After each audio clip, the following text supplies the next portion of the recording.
amazing, beautiful people, and welcome back to another brand new reaction to a video game OST. A video game that, once again, I've never played. You guys already know this. I have a fear of playing a game like this. I get easily, annoyed, you know? I get easily annoyed. My only experience of a game like this would be back in the day I used to play Trials with my best friend. And this is an equivalent of what Trials night with my best friend would go like. We'd both load up. We're going to try out all these fun, creative maps. I try out one. He tries out the same one. He beats my time. I'm like, well, I can't have that. I go back and play that one, and I beat his time. And he's like, oh, I can't have that. And then we end up spending the next 4 hours not playing any other maps, playing one map over and over and over again, beating each other's times. So I feel like Dark Souls, Elden Ring, Bloodborne, all these games with these elements of similar sort of like grinding elements, I don't know if they're for me. But you guys keep trying to get me to play them, so maybe we will. Either way, you guys are sending me down the OST rabbit hole with all of these, and Gwyn, Lord of Cinder, has been so unbelievably recommended that I think we've got to finally check it out. This is my first ever reaction to a Dark Souls OST. Make sure you like the video, make sure you subscribe, fill up that comment section with recommendations. Let's jump into my first ever reaction to Dark Souls OST Gwyn, Lord of Cinder.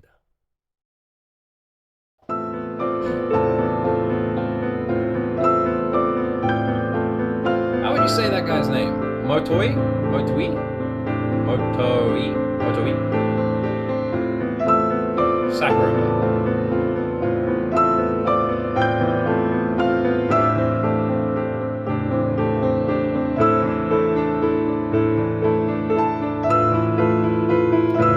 You know what's interesting is Dark Souls has the same sort of staying power like GTA has. Which is interesting, because the game came out quite a while ago, and yet you still see so many clips and memes and everything from it. Like I said, it's very rare you get a game that has that kind of staying power. Dark Souls and GTA are the only examples I can think of off the top of my head. Gary's mod maybe as well.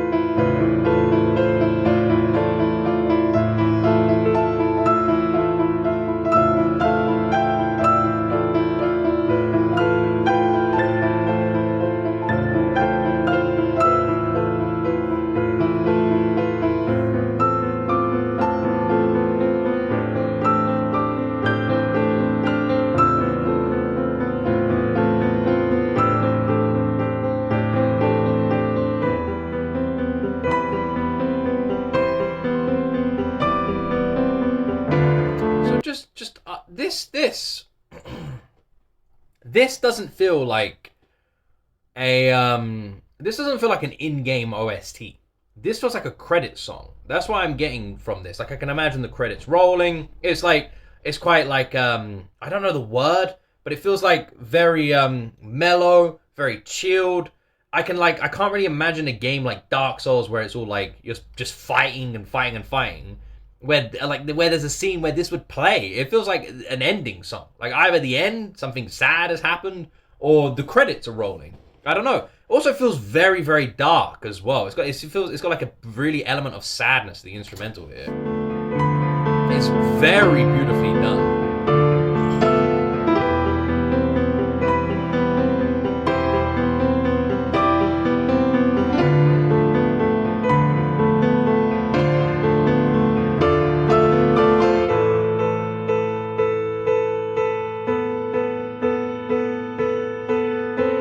I love it when you get composers that are so heavy on the piano.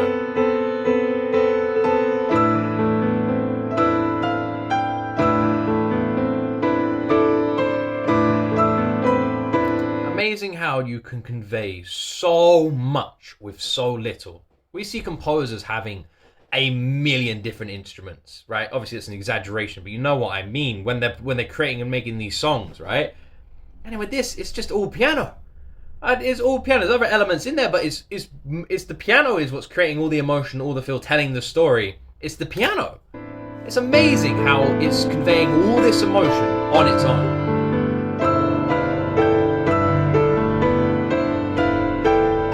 No singer needed, nothing.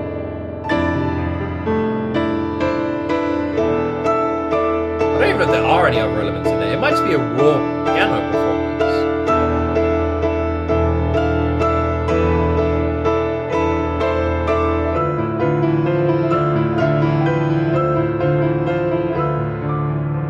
Beautiful.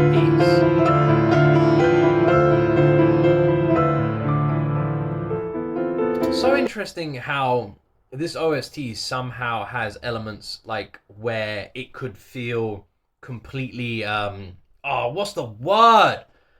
Improvised. It sounds like you could imagine someone sitting down with a piano skill and just playing this, just playing this, just freehand, just improvisation. And yet at the same time, it has like a such like a level of critiqueness to it, where it's obviously been meticulously created as well. Being able to create something that somehow feels so raw, real, and just natural, and also has these elements of storytelling and detail to it. To be able to create something like that, masterful composer. Because it really does. Like, this could be a raw improvisation. Or something that's just months in the creating.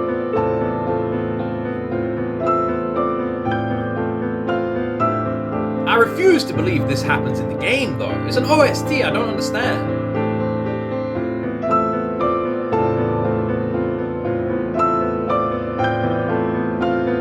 You know what it reminds me of? The Berserk OST. That's what it reminds me of. That's what I'm feeling from this. It literally feels like something devastating has happened.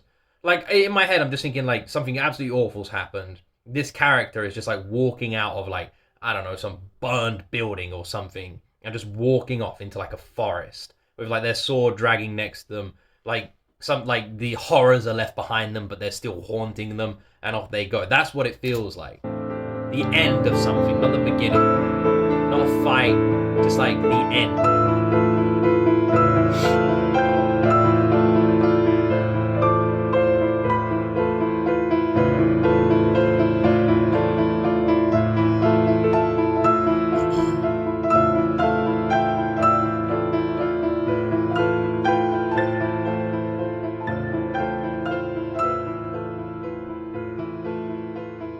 You know, like those stories. I think about this sometimes when I'm like watching TV shows where something so devastating or dark happens in the TV show or the movie or the anime you guys are watching. Like, you're watching it, it happens, and then like the aftermath of that, right? That's what this feels like. It's like, but at the same time, how do I word this? So, for example, let me think of a couple of ways. Let me try and work out how to word this. So, you could literally have it where it's a tough one to explain what I really mean. Let me do some examples and see if that helps. So, 2012, right? 2012, other disaster movies. The whole world dies, everyone is game over, everyone's in a bad place, right? But it always ends with this hopeful, like, oh, look, 20 people survived, so it's okay. And it's like, yeah, but so many people didn't. And they always have these endings like that, right? Whereas you get the same kind of ending, which doesn't have that hopeful, positive nature to it, a positive spin, where something dark's happened, people have died, but people have survived, and it's literally the exact same kind of ending, but if you play a song like this, it changes everything. You see what I mean? You could literally change the music and like cut up the ending of 2012 a little bit differently, and that entire ending would feel way darker than it does. And that is what this feels like. It's the same ending, but completely different emotionally. This feels like a character or a person, like I said, similar to Berserk, has just gone through absolute hell, seen some absolute atrocities, and we're supposed to be happy that they're done, that they've won, they're out, they're safe, they did it. But you have this element of like that, the shadow behind you just following you as you're walking away, and that darkness that you just can't shake off. And that's what this felt like. It had that element of like, it's all over now, you can close your eyes and rest, but the horror's still there. It's going to be there in your dreams, it's going to be there in your nightmares. It's not going anywhere, even if you are. And that is what I got from this. I don't feel like this plays at like a boss fight. From what I've seen clips of Dark Souls, everyone has. So I know it's like, you know, you're a knight and you're fighting these huge, terrifying monsters. And I don't know anything about the story. I don't even know if it has a story. I've never seen any kind of story aspect to it. I mean, like I said, I've only seen like the classic memes where it's like walk into a room and the music plays. And it's like, whoa, there's the boss. That's all I've ever seen. But this really does feel like, in my head, this feels like a Berserk OST. And for what little I've heard about Berserk and how brutal it is, that's what this feels like. It feels like You couldn't save everybody. You couldn't do it all. You did what you can. It's all over now. Off you go. That's what this feels like. Like I said, it feels like an ends credit song more than in-game OST. So interesting though. It's really interesting when you think that this is for a game, because it doesn't feel like a game OST. It feels like an anime or a TV show OST. It has that element to it. The fact that this is all just done on the piano as well, and can tell the stories like it does, and convey so much emotion like it does, absolutely incredible work. Like, there was nothing else there. And yet, it tells these stories through music. It puts these images in my head, and hopefully other people's, of of what you think happens when things are playing. Like, when this plays, what is it making me feel? Sitting here listening to this, what does it make me feel? And what images in my brain are being associated naturally with the music? And that's what it did. It made me feel sad. It made me feel depressed, with this tiny, tiny, fiery element of hope, but only small and barely, a slight breeze and it's blowing out.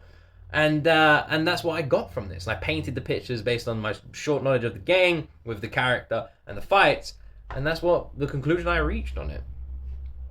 Dark Souls is a game I don't know if I'll ever play. I don't know if I'll ever play Bloodborne. I don't know if I'll ever play Dark Souls. If people really, really, really kicked my butt for it, I would. But man, don't do that, because it just feels like a hard. I don't know. I don't want to play a rage game. I haven't played a rage game yet on stream. I don't know if I will. Anyway, I hope you enjoyed this reaction. Like the video, subscribe to the channel, leave all your recommendations and everything in that comment section down below. And have an amazing day. Thank you very much for watching. And as always, my friends, you will see me in the next video.